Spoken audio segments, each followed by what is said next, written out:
تاریخ اسلام کے اندر بھی اور اسلام سے پہلے جتنے ادیان، جتنے بھی انبیاء دنیا کے اندر تشریف لائے، ان تمام کے نزدیک آج کے دن کی بڑی عظمت ہے، اہمیت ہے۔ ہم مسلمانوں کے نزدیک تو یہ دن ایک عظیم یادگار ہے۔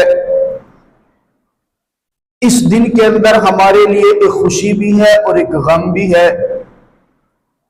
خوشی کیوں ہے اور غم کیوں ہے، میرے رب نے چاہا تو انشاءاللہ ہم اس کو تفصیل سے ذکر کریں گے۔ بہرحال یہ دن، یہ مہینہ، یہ بڑی عظمتوں والا مہینہ ہے۔ اللہ ہمیں اس دن کی عظمت سمجھنے کی توفیق عطا فرما دے۔ یہ بات ذہن نشین فرما لیجئے، محرم کا جو مہینہ ہے نا، یہ مہینہ آپ تاریخ عالم کا، اقوام عالم کا مطالعہ کرے تو آپ کو ایک بات بڑے اچھے انداز میں سمجھ آئے گی۔ میرے اللہ نے جب بھی کسی کو کوئی اونچا مقام عطا کیا ہے، کسی کو عظمت عطا کی ہے، کسی کے اوپر میرے اللہ نے اپنی رحمتوں کی بارش کی ہے، میرے اللہ نے کسی کو معاشرے میں بڑا اونچا مقام دیا ہے، میرے اللہ نے کسی کو ایسا مقام دیا کہ جس کے اوپر دوسرے رشک کرے، میرے اللہ نے اس مقام کے لیے انتخاب محرم کے مہینے کا کیا اور دن یوم عاشورہ کا چنا ہے۔ اور اسی کے ساتھ میرے اللہ نے جب بھی کسی قوم پہ عذاب نازل کیا، جب بھی کسی کے اوپر کوئی پریشانی کا معاملہ آیا، میرے اللہ نے کسی کو اپنی رحمت سے دور کیا ہے، میرے اللہ نے کسی کو قوم کے لیے نشان عبرت بنایا ہے، تو میرے اللہ نے انتخاب محرم کا کیا اور دن یوم عاشورہ کا چنا ہے۔ اس اعتبار سے میں یہ سمجھانے کی کوشش کروں گا کہ یوم عاشورہ 10 محرم کا دن صرف ہمارے لیے ایک حیثیت سے عظمت نہیں، بلکہ یوم عاشورہ کا دن میرے رب نے ابتدا سے ہی اس کو بڑی عظمتوں والا بنایا ہے۔ آپ تاریخ عالم کا مطالعہ کریں نا تو آپ کو پتا چلے گا، میرے اللہ نے جب اس کائنات کی ابتدا کرنا چاہی تو اللہ رب العزت نے جناب آدم علیہ السلام کو بنایا، مٹی سے ان کا خمیر گوندا، میرے اللہ نے ان کو مکمل بنا دیا، اور بنانے کے بعد جب ان کے اندر روح پھونکی، اب میرے رب نے چاہا کہ میں کائنات کی ابتدا کروں، اولاد آدم کی ابتدا کروں، لیکن سب سے پہلے آدم کو رتبہ دینا ہے، آدم کو مقام دینا ہے، آدم کو عظمت دینی ہے۔ اللہ تو آدم کو عظمت کیسے دے گا، اللہ تو آدم کا مقام کیسے بلند کرے گا؟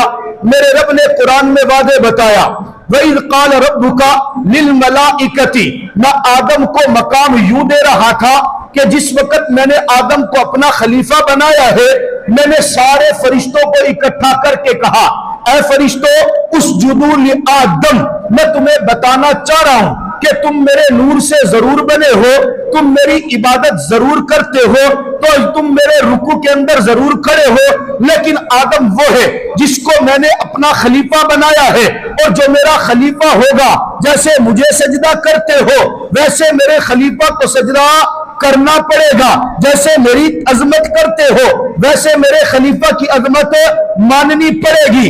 رب نے آدم کو جب مقام دیا ہے، رب نے آدم کو جس وقت سجدہ کرایا ہے، وہ مہینہ محرم کا ہے اور دن یوم عاشورہ 10 محرم الحرام کا ہے۔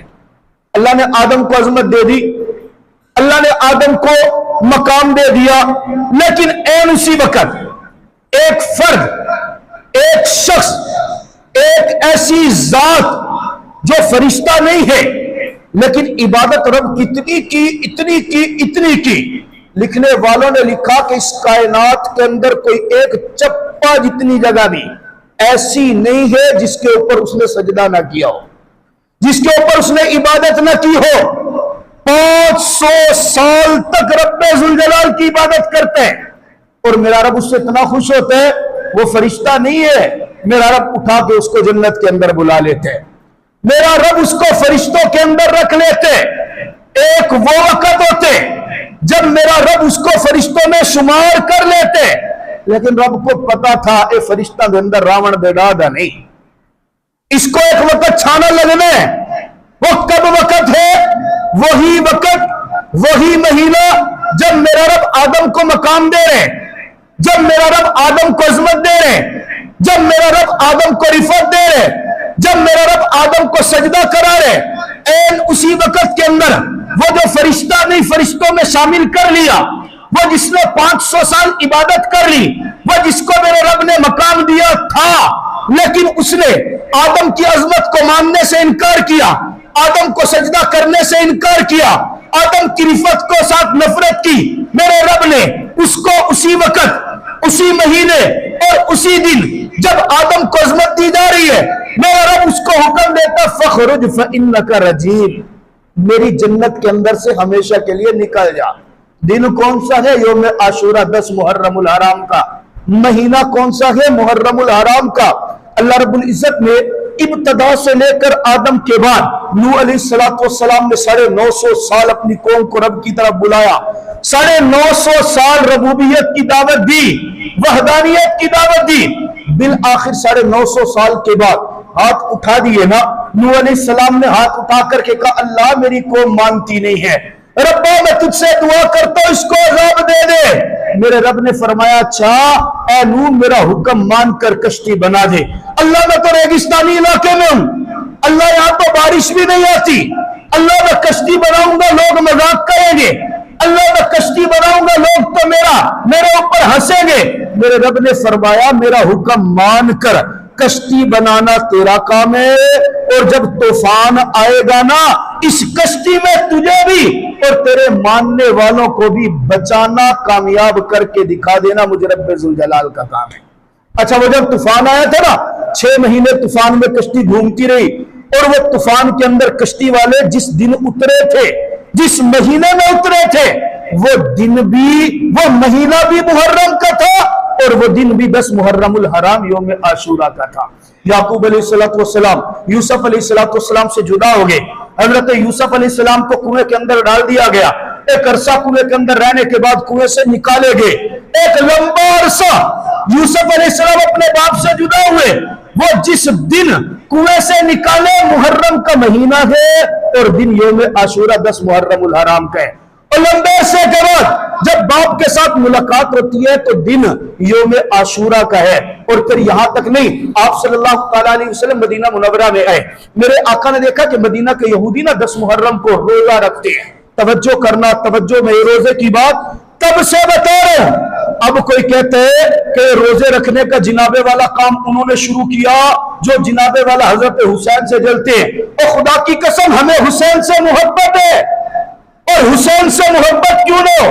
حسین تو پھر فاطمہ کا لخت جگر ہے، حسین تو پھر علی کا نور عین ہے، حسین تو پھر وہ ہے جو میرے آقا کے کندھے پہ سواری کرتے، حسین تو وہ ہے جو میرے آقا کا خون ہے، حسین تو وہ ہے جس کو میرے آقا اپنی زبان مبارک چساتے ہیں، حسین تو وہ ہے جس کے بارے میں پیغمبر فرماتے ہیں الحسن والحسین سیدہ شباب آل الجنہ، حسین تو وہ ہے جس کو میرے آقا اپنی گود کے اندر اٹھا کر سون کر کہتے لوگوں مجھے حسین کے اندر سے جنت کے پھولوں کی خوشبو آتی ہے، اور پھر یہاں تک نہیں، حسین تو وہ ہے جس کی طرف اشارہ کر کے پاک پیغمبر فرماتے تھے لوگوں میں محمد حسین سے محبت کرتا ہوں، تم بھی حسین سے محبت کرو، یاد رکھنا جو حسین سے محبت کرے گا وہ مجھ محمد سے محبت کرے گا، جو حسین سے بغض رکھے گا وہ مجھ محمد سے بغض رکھے گا۔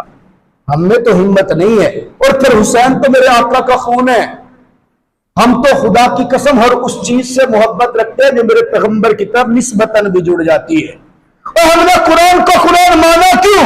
اس لیے کہ وہ میرے پاک پیغمبر پہ اتری ہے۔ ہم صحابہ کی خاطر مرنا، کٹنا، عظمت کو بیان کرنا اپنا ایمان سمجھتے کیوں؟ اس لیے کہ پاک پیغمبر کے شاگرد ہیں، اور ہم حضرت امیر معاویہ کی شان بیان کرتے ہیں، ان کو عظمت والا سمجھتے ہیں، ان کو تکریم والا سمجھتے ہیں۔ تیرے نزدیک تکریم والا نہیں، تجھے عظمت سمجھ نہیں آتی، تو ٹی وی کے اوپر بیٹھ کر ایک پوسٹ کاسٹر کے اندر بیٹھ کر میرے امیر معاویہ کی شان میں گستاخی کرے، ہم خاموش رہ جائیں۔ رب کعبہ کی قسم ممکن بھی نہیں ہے، اور تو بھی میرے نزدیک تکریم والا نہیں، تیرا ادارہ بھی تکریم والا نہیں، تیرا کام بھی تکریم والا نہیں۔ ہر وہ شخص ہمارے نزدیک عزت کے قابل ہے جو میرے نبی کے صحابہ کی عظمت کا قائل ہے۔ ہم تو نبی کے ساتھ جڑنے والی چیز کا احترام کرتے ہیں، ہم تو اس شہر کا احترام کیوں کرتے؟ ہم تو اس شہر کا احترام کیوں کرتے؟ کیونکہ میرا پیغمبر وہاں پہ سویا ہوا ہے۔ میں نے واقعہ نہیں سنایا؟ علامہ شبیر احمد عثمانی رحمت اللہ علیہ عمرہ کرنے کے لیے گئے، بڑے مضبوط عالم ہیں، توجہ کرنا، بڑے مضبوط عمرہ کرنے کے لیے گئے، عمرہ کر رہے ہیں، مسجد نبوی کے اندر موجود ہیں، دیکھا ایک یتیم بچہ، ایک فقیر بچہ، چہرے کے اوپر غربت کے اثرات ہیں، ایسے لگتا ہے جیسے کئی دنوں کا بھوکا ہے۔ ترس آیا، میرے آقا کے شہر میں بھوکا بچہ ہے، ترس آیا، بیٹا کھانا کھاؤ گے؟ جی ہاں کھانا کھانا ہے، آؤ میرے ساتھ میرے روم میں چلو۔ کمرے میں چلے گئے، جا کے کھانا کھلایا، بچہ خوش ہو گیا، بیٹا اس وقت روزانہ آ جایا کرو، میں آپ کو کھانا کھلایا کروں گا۔ کھانا کھلاتا روزانہ۔ توجہ، میں عرض کر رہا ہوں، ہم تو ہر اس چیز سے محبت کرتے ہیں جو پیغمبر کے نام کے ساتھ صرف نسبت رکھتی ہے۔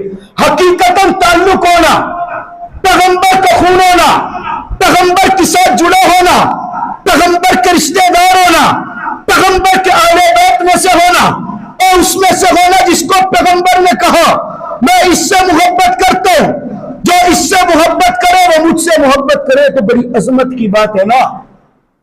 ہاں جو کہا کھانا کھا رہے ہیں، 10 دن 20 دن 30 دن جو گزرے، ٹائم گزر گیا، دل میں خیال آیا، بچے سے پوچھا بیٹا کیا ہے؟ کہا جناب والا میرے گھر کے اندر صرف میری ماں ہے، 8 بہن بھائی ہیں، باپ فوت ہو گیا، میں یتیم ہوں۔ کہا بیٹا میرے ساتھ ہندوستان چلو گے؟ میں ماں سے پوچھ کے آتا ہوں۔ ماں نے کھوچا کیا دے گا؟ کہا میں تجھے پڑھاؤں گا، لکھاؤں گا، کھلاؤں گا، بڑے تیرا مزے ہوں گے، تو رب کا دین پڑھنا، بس تجھے بیٹا بنا، میں تیار ہوں جی جانے کے لیے۔ ماں نے بھی اجازت دے دی۔ آخری دن ہے، آخری دن مسجد نبوی سے آنے لگ رہے، اب آتے ہوئے اس بچے کا ہاتھ پکڑے، ہاتھ پکڑتے ہوئے جب چلے، بچہ پوچھتا چاچا جان مجھے آپ ہندوستان لے کے جاؤ گے، کیا کرو گے؟ کھانا اچھا ملے گا؟ یقیناً ملے گا۔ کپڑے ملیں گے؟ یقیناً ملیں گے۔ کتابیں ملیں گی؟ یقیناً ملے گی۔ اچھا تھوڑا سا آگے چل کے کہا اچھا یہ بتاؤ کیا آپ کے ہندوستان میں یہ گنبد خزرہ بھی ملے گا؟ کیا آپ کے ہندوستان کے اندر یہ روضہ رسول بھی ملے گا؟ سنو، علامہ شبیر احمد عثمانی جواب دے، بیٹا اگر یہ گنبد خزرہ میرے ہندوستان میں ہوتا میں مدینہ کبھی بھی نہ آتا، میں مدینہ آیا ہی اسی لیے کہ میرے شہر کے اندر یہ گنبد خزرہ نہیں ہوتا۔ وہ یتیم بچہ ہاتھ چھڑا کے کہتے چچا جان میں بھوکا رہ لوں گا، پیاسا رہ لوں گا، بغیر کپڑوں کے گزارا کر لوں گا، لیکن رب کعبہ کی قسم اس گنبد خزرہ کو چھوڑ کے نہیں جاؤں گا۔ تو ہم تو محبت گنبد خزرہ سے کرتے ہیں، اور تو بات کرتا ہمیں حسین سے محبت نہیں، اور تو بات کرتے ہم تو امیر معاویہ کی عظمت کے قائل کیوں؟ اس لیے کہ میرے پیغمبر کے رشتہ دار ہیں، میرے پیغمبر کی بیوی کے سگے بھائی ہیں، میرے پیغمبر کے قرآن کتابت کاتب وحی ہیں، وہ امیر معاویہ جس نے جو امیر شام ہے، وہ امیر معاویہ جس نے اسلام میں سب سے پہلا بحری بیڑا بنایا ہے، اور تو مخالفت کر اپنے جیسے کسی کے ساتھ کر، تو مخالفت کر کسی اپنے برابر کے ساتھ کر، یاد رکھنا رب کعبہ کی قسم میرے نبی کے کسی ایک صحابی کے خلاف جس فارم پہ آواز اٹھاؤ گے ہم سے جہاں تک بن پڑا انشاءاللہ تعاقب کریں گے۔ کرو گے یا نہیں کرو گے؟ ایک چوڑا چمار بیٹھا تھا، میرا جملہ شاید کسی کو برا لگے، ایک چوڑا چمار بیٹھا تھا، ایک مائک سامنے رکھ کے پروگرام کے اندر بیٹھے اور بیٹھ کے کہتا ہے میں امیر معاویہ کو نعوذ باللہ۔ اس نے وہ جملے بولے زبان پہ لاتے ہوئے بھی ہمیں حیا آتا ہے، ہمیں تو سنتے ہوئے بات بار یہ کہ ہم اس بات کی بھرپور مذمت کرتے ہیں، ایسے ہم آپ کی مقدس شخصیات کو نہیں چھیڑتے، ہم کہتے تیرے بس دن ہے تو احترام کر، کچھ بھی کر، لیکن ہم تو امیر معاویہ لیکن جن کو ہم اپنی عظمت والی ہستیاں مانتے ہیں ان کو بھی برا کہنے کی اجازت نہیں ہے۔ بہرحال میں عرض کر رہا تھا ہم تو امام حسین کو مانتے اور خدا کی قسم کیوں نہ مانے، امام حسین رضی اللہ ہمارے نزدیک عظمت کا مقام تو دیکھو نا۔ حضرت ابو ہریرہ رضی اللہ تعالیٰ عنہ ایک مرتبہ جا رہے، جنازہ پڑھ کے واپس ہے، امام حسین رضی اللہ تعالیٰ عنہ ساتھ عمر میں بہت چھوٹے ہیں، حضرت ابو ہریرہ عمر میں بہت بڑے ہیں۔ حضرت ابو ہریرہ وہ ہیں جو میرے پیغمبر کی محفل میں بیٹھا کرتے تھے، 5000 سے زائد احادیث مبارکہ زبانی یاد ہے، اور جنہوں نے کاروبار چھوڑا میرے پیغمبر کے ساتھ ہر وقت رہتے۔ ایسا بھی وقت آیا کہ ابو ہریرہ بھوک کی وجہ سے بے ہوش ہو جاتے۔ اس زمانے میں جو بے ہوش مرگی کا ایک دورہ پڑتا تھا، لوگ جس کا علاج کرتے تھے کہ اپنے پاؤں کی ایڑی نہ یہاں گردن پہ رکھتے۔ حضرت ابو ہریرہ فرماتے ہیں میں بھوک کی وجہ سے بے ہوش ہوتا، لوگ میرے یہاں پہ گردن پہ اپنی ایڑی رکھ کر دباتے، وہ سمجھتے کہ شاید مجھے مرگی کا دورہ پڑے، لیکن مجھے خدا کی قسم مرگی کا دورہ نہیں ہوتا تھا، میں بھوک برداشت کرتے کرتے بے ہوش ہو جایا کرتا تھا۔ وہ ابو ہریرہ جنازہ پڑھ کے حضرت امام حسین رضی اللہ تعالیٰ جب واپس آئے نا، کسی اونچی جگہ پہ بیٹھ گئے، اور اونچی جگہ پہ بیٹھے تو یوں پاؤں نیچے زمین پہ لٹکائے، بندہ چل کے آتا ہے، پیدل چل کے آتا ہے، تھک جاتے، یوں پاؤں زمین پہ لٹکائے۔ حضرت ابو ہریرہ رضی اللہ تعالیٰ عنہ آ کر کے یہاں برابر میں نہیں بیٹھے، ادب بتایا کہ میں حسین کا ادب کیسے کرتا ہوں، ادب بتایا میں پیغمبر کے خاندان کا ادب کیسے کرتا ہوں، محبت بتائی میں پیغمبر کے نواسے سے کیسے کرتا ہوں۔ آئے اور آ کر کے یوں نیچے زمین کے اوپر بیٹھ گئے۔ ایک روایت کے مطابق سر پہ پگڑی باندھی تھی، اس کو اتارا، اور ایک روایت کے مطابق کندھے پہ کپڑا رکھا ہوا تھا، اس کو اتارا، اور اتار کر کے حضرت حسین کا پاؤں اپنی جوڑی میں رکھا اور پاؤں کو صاف کرنے لگ گئے۔ حضرت امام حسین نے فوراً پاؤں کھینچا اور پاؤں کہ چچا جان کیا کر رہے ہو؟ آپ تو میرے نانا کے ساتھی ہو، آپ تو میرے نانا کے شاگرد ہو، آپ نے تو میرے نانا کے ساتھ وقت گزارا، آپ تو میرے نانا کی احادیث کے حافظ ہو، آپ تو مجھ سے عمر میں بڑے، آپ میرے پاؤں کیوں صاف کر رہے ہیں، میرے برابر کیوں نہیں بیٹھتے؟ جواب سننا، ابو ہریرہ مسکرا کے کہتے ہیں بیٹا میں نے تیرے نانا کے ساتھ وقت ضرور گزارا، لیکن تو اس نانا کے خاندان کا آدمی ہے، میں تیرا احترام اس لیے کر رہا ہوں کہ تو تو اس کا خون ہے، تو وہ ہے جس کے لبوں کو محمد چوسا کرتے تھے، تو وہ ہے کہ جس کی تکلیف کو اس پاک پیغمبر نے برداشت نہیں کیا۔ احترام ہے نا۔ حضرت عمر رضی اللہ عنہ امیر المؤمنین ہیں، بادشاہ وقت ہے، 22 لاکھ مربع میل پہ حکومت کرتے ہیں۔ ایک مرتبہ بیٹا آیا اور بیٹا آ کر کے کہتا ہے حضرت ابا جان آپ سے شکایت ہے۔ کیا شکایت ہے؟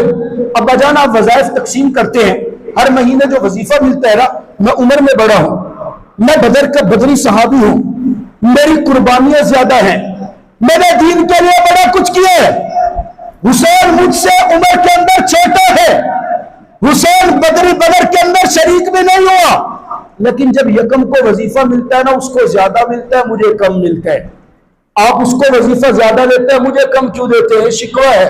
جناب امیر المؤمنین حضرت عمر فاروق رضی اللہ غصے میں نہیں آ گئے، جس جگہ پہ بیٹھے ہوئے تھے کھڑے ہو گئے، کھڑے ہو کر کہا بیٹا حسین کا مقابلہ نہ کرنا، حسین کو وظیفہ اس کے کام کی وجہ سے نہیں اس کے خاندان کی وجہ سے ملتا ہے، اور حسین کے نانا جیسا تیرا نانا نہیں ہے، حسین کی اماں جیسی تیری اماں نہیں ہے، حسین کے ابا جیسا تیرا ابا نہیں ہے، اے حسین تجھ سے رتبے میں بہت بڑا ہے، خدا را کبھی حسین کا مقابلہ کرنے کا نہ سوچنا۔ آپ نے وہ روایت سنی ہوگی، ایک مرتبہ بچپن میں کھیلتے حضرت حسین رضی اللہ تعالیٰ نے مذاق میں کہہ دیا اے جائے تو ہمارے غلام کا بچہ ہے۔ حضرت ابن عمر بڑے حیران، میرا ابے کو غلام کہہ دیا، بھاگتے ہوئے ابا جان آج حسین نے مجھے کہا تو ہمارے غلام کا بیٹا ہے، آ کے شکایت تو لگائی، ابا جان غصہ ہوں گے، کہا اچھا حسین نے یوں کہا جی ہاں یوں کہا جائے، کاغذ لے جا گھر سے لکھوا کے لا، کاغذ لے جا اس سے لکھوا۔ ابا جان یہ کیا بات ہے؟ بیٹا تجھے نہیں پتا، اگر میرا شمار اس کے غلاموں میں ہو گیا نا تو کل بروز محشر میں اپنے رب کو اپنی مغفرت کے لیے وہی چٹ دکھاؤں گا۔ کون کہہ رہے ہیں؟ وہ عمر بن خطاب جس کے بارے میں میرے نبی نے فرمایا تھا لو کان بعدی نبی لکان عمر، وہ عمر بن خطاب جو دھڑکتی زمین پہ درہ مارتا تھا تو زمین رک جاتی تھی. تو خدا کی قسم ہم اہل السنت والجماعت کے نزدیک حضرت امام حسین رضی اللہ تعالی عنہ سے محبت رکھنا یہ ہمارے ایمان کا حصہ ہے. جس شخص کے دل کے اندر حسین سے محبت نہیں ہے اس کا تو ایمان ہی معتبر نہیں ہے. پھر رہی یہ بات کہ یہ 10 محرم الحرام کو حضرت امام حسین کو شہید کیا گیا ہے. پکی بات ہے, شہید ہوا سن 60 ہجری کے اندر. جناب امیر معاویہ رضی اللہ تعالیٰ عنہ کے دنیا سے پردہ فرما جانے کے بعد ان کا بیٹا یزید تخت خلافت پہ آیا. یزید کے اندر وہ کوالٹیز نہیں تھی. حضرت امام حسین رضی اللہ تعالیٰ عنہ ان کو نہیں سمجھ رہے تھے کہ وہ اس قابل. امام حسین تھے, ان کا علم بھی اسی جگہ پر تھا, ان کا تقوی بھی اسی جگہ پر تھا. اور آپ یقین تو کریں نا, مکہ سے مدینہ بعض روایت کے مطابق 25 حج کیے ہیں حضرت امام حسین رضی اللہ تعالیٰ عنہ نے. ایک حج بھی سواری پر سوار ہو کر نہیں کیا, پیدل حج کرتے تھے. آج جب ہم جاتے ہیں نا 400 کلومیٹر کا فاصلہ ہے, پیدل چلنا اس زمانے میں کتنے دنوں میں ایک مرتبہ بھی سواری پر نہیں گئے. کسی نے پوچھا اے امام حسین سواری پہ سوار ہو کے کیوں نہیں جاتے؟ کہا لوگوں مجھے حیات ہے, جب مدینہ سے مکہ جاتا ہوں رب کا گھر ہے, اللہ کے گھر میں سوار ہو کے کیسے جاؤں؟ اور جب مکہ سے مدینہ آتا ہوں میرے نانے کا روزہ ہے, حیات یہ میں نانے کے روزے پر سوار ہو کر کیسے ہوں؟ میں ادھر بھی ادب کرتا ہوں ادھر بھی ادب کرتا ہوں. تقوی کا میں نہیں کروں گا بیعت آپ کے ہاتھ میں. مدینہ کے اندر رہنا تنگ کر دیا, مدینہ چھوڑ کر کے مکہ میں چلے گئے. پھر ہوا ایسا ہوتا ہے نا, جو بڑا آدمی ہوتا ہے اس کو مروانے والے بھی اپنے ہوتے ہیں. وہ جن پہ اعتماد کرتا بھروسہ کرتا وہی لوگ پھر دغا کرتے. ایک روایت کے مطابق 12,000 خطوط لکھے. کوفہ والوں نے خط لکھ کر کے بلایا, حسین آ جاؤ ہم آپ کے ہاتھ کے اوپر بیعت کریں گے. حسین آ جاؤ, یزید اسلام کے مطابق نہیں چل رہا. یہ الگ بات ہے کہ یزید کیسا تھا, ہم نے یزید کو کیا کہنے, یہ الگ موضوع ہے کہ یزید کے تقوی کی بات کریں یا نہ کریں, یزید کو رحمت اللہ کہے یا نہ کہے, ہم اس پر بحث نہیں کر رہے. ہم بات کر رہے بلانے والوں نے بلایا, 12,000 16,000 20,000 خطوط لکھے. حضرت امام حسین رضی اللہ تعالیٰ عنہ اپنے چچا زاد بھائی کو مسلم بن عقیل کو اپنا نمائندہ بنا کر کے بھیجتے. لوگوں نے بڑے ہاتھ لیا, کوفہ کے اندر چلے گئے. سوکھا کام ہے یار مدینہ منورہ چھوڑ دینا, ہم زندگی کے اندر تڑپ رہے, اللہ ایک مرتبہ اور لے جا, اللہ اپنے نبی کا روزہ اور دکھا دے. ہماری خواہش ہے, ہر مسلمان کی خواہش, اللہ اپنا گھر دکھا, اپنے نبی کا روزہ دکھا. اور وہ اللہ کا گھر بھی چھوڑ رہے ہیں, نبی کا روزہ بھی چھوڑ رہے ہیں. کیوں؟ اور رب کے دین کے لیے. وہ آپ کو اور مجھے بتا رہے ہیں ایک وقت تمہارے اوپر بھی ایسا آئے گا کہ جب تمہارے سامنے حق کو اور باطل کو پہچاننا مشکل ہو رہا ہوگا, حق کے اوپر چلنا مشکل ہو رہا ہوگا, تمہارے سامنے بھی ٹی وی کے اوپر بیٹھ کر, ویڈیو کے اندر بیٹھ کر حق والوں کے خلاف بولا جائے گا, میرے نبی کے صحابہ کے خلاف بولا جائے گا.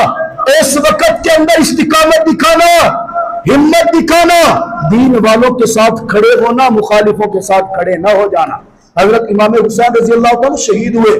ہمارے لیے خوشی اس بات کی ہے کہ وہ شہید, شہادت کوئی کم رتبہ نہیں ہے, شہادت کوئی تو بڑی بات تھی نا کہ پاک پیغمبر جناب محمد عربی صلی اللہ علیہ وسلم جن کے لیے میرے رب نے اس کائنات کو سجایا ہے, وہ اپنے نبوت والے ہاتھ اٹھا کر کے دعا کرتے تھے.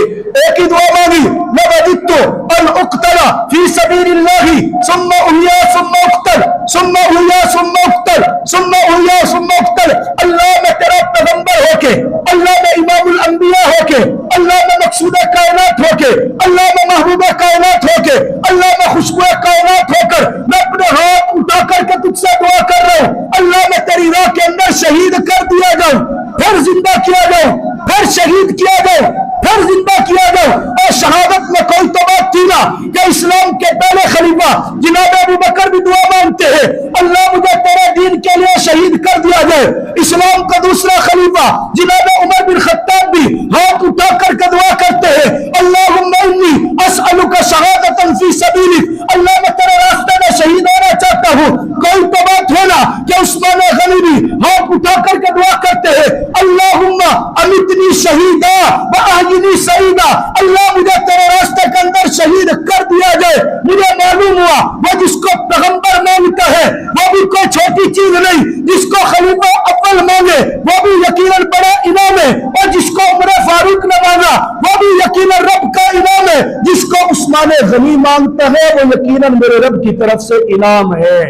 وہ انعام ہے تو میرے رب نے فرمایا نا لا تقولوا لمن يقتل في سبيل، اور آپ حدیث مبارکہ کا مطالعہ کریں، خدا کی قسم آپ کو ایک روایت میں بڑی پیاری بات کرنے لگا ہوں، بڑی مضبوط بات کرنے میں توجہ سے سننا۔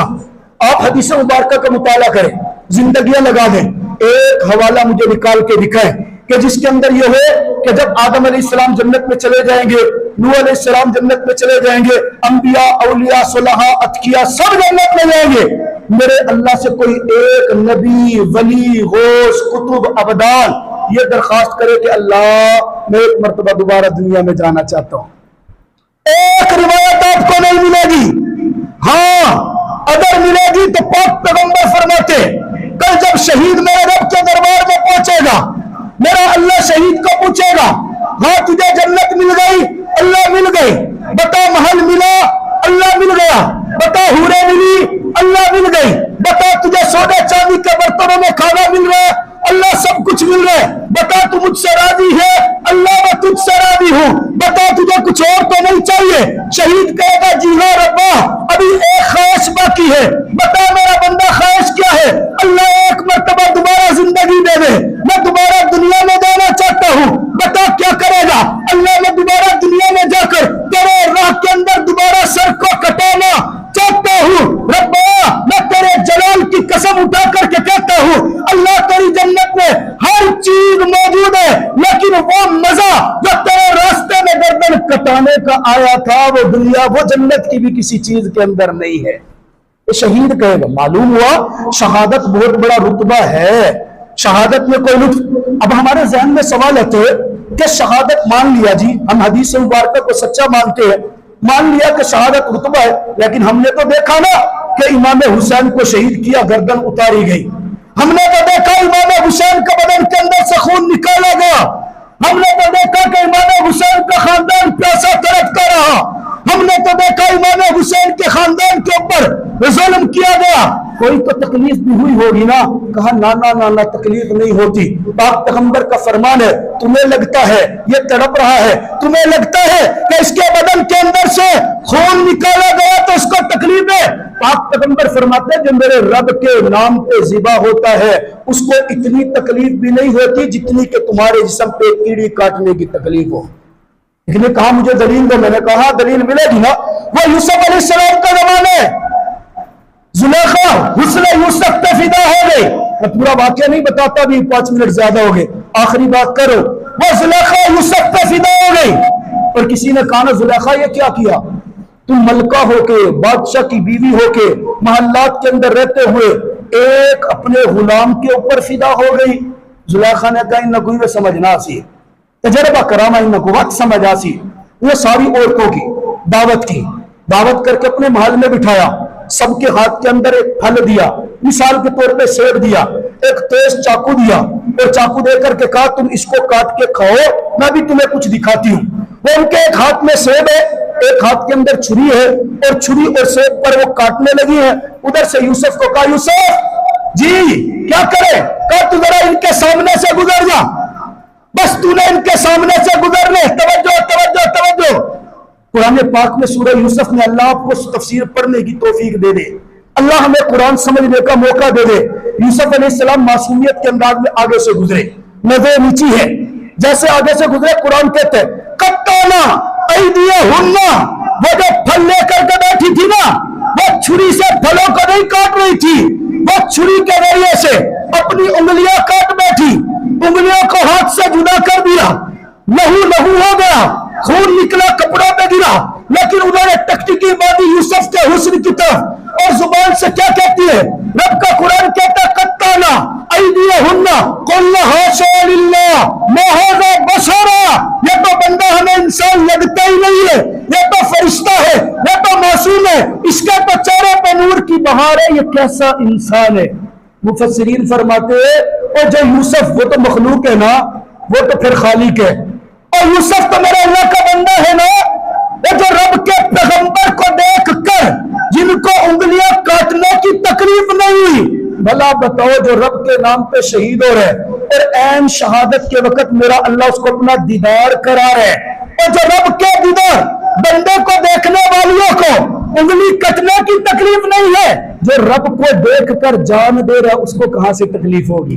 اس لیے ہم کہتے ہیں کہ شہید زندہ ہے، ہم نہیں کہتے، رب کا قرآن کہتے ہیں وَلَا تَقُولُوا لِمَن يُقْتَلُ فِي سَبِيلِ اللَّهِ أَمْوَاتٌ، شہید زندہ ہے، لیکن زندے کے اوپر ماتم نہیں کیا جاتا، اور زندوں کے اوپر جنازے والا سینہ نہیں پیٹا جاتا، زندوں کے اوپر مرگ نہیں منایا جاتا، زندوں کے اوپر کالے رنگ کے کپڑے نہیں پہنے جاتے، اور زندوں کے اوپر جنازے والا طرح طرح کی خرافات نہیں کی جاتی۔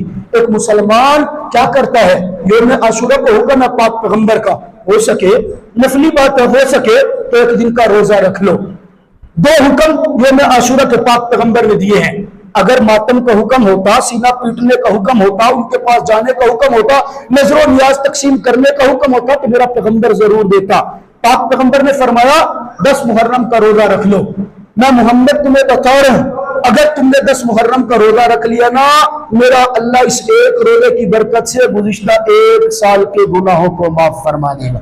اور پھر فرمایا اکیلا 10 کا نہ رکھنا، 10 کے ساتھ یہ 9 ملا لینا یا 11 ملا لینا۔ یا رسول اللہ کیوں کریں ایسا؟ کہا اس لیے کہ 10 کا روزہ تو یہود بھی رکھتے ہیں، اگر تم صرف 10 کا رکھو گے نا ان کے ساتھ مشابہت ہو جائے گی، تم مسلمان ہو، تم نے یہود کے ساتھ بھی مشابہت نہیں کرنی۔ تو معلوم ہوا جب یہود کے ساتھ مشابہت کرنے کی اجازت نہیں تو ان کے ساتھ مشابہت کیسے جائز ہوگی جنہوں نے بلایا بھی خود، ترسایا بھی خود، پانی بھی خود بند کیا، شہید بھی خود کیا، اور پھر ماتم بھی آج خود منا رہے ہیں۔ اسی لیے علماء فرماتے یکم سے لے کے 10 محرم تک کالے رنگ کا لباس پہننا بھی جائز نہیں ہے۔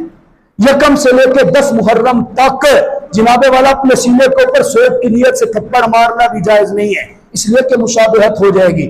دوسرا کام، 10 محرم الحرام کو آپ، یہ بھی حدیث مبارک ہے کہ جو بندہ اپنی وسعت کے مطابق اپنے گھر والوں پہ اپنی ہمت کے مطابق اضافی خرچ کر دے، تھوڑا بہت اضافی خرچ کر لے، اس نے اپنے گھر والوں پہ اضافی خرچ کیا، میرا اللہ اس کی برکت سے سال کے رزق میں اضافہ فرما دے گا۔ اپنے گھر والوں کو کھلاؤ، ہاں ہو گیا تو اضافی بنا لیا، 7 پڑوسیوں کو دے دے ایک پلیٹ، اس والے پڑوسی کو دے دو، کوئی حرج کی بات نہیں ہے۔ نہیں بھئی اپنے گھر والے بیٹھے راون تو نیاز دی دیگ بنا کے تو سارا کل ونڈو، پوچھو بھئی یہ نیاز کیڑی شادی ہے؟ نیاز حسین ہے، نیاز فلاں ہے، غیر اللہ کے نام پہ نہیں، اللہ کی رضا کے لیے تقسیم کرو، میرا اللہ اس سے راضی ہوگا۔ اللہ تعالیٰ مجھے اور آپ کو سمجھنے کی توفیق عطا فرمائے۔ سنت ادا کرو۔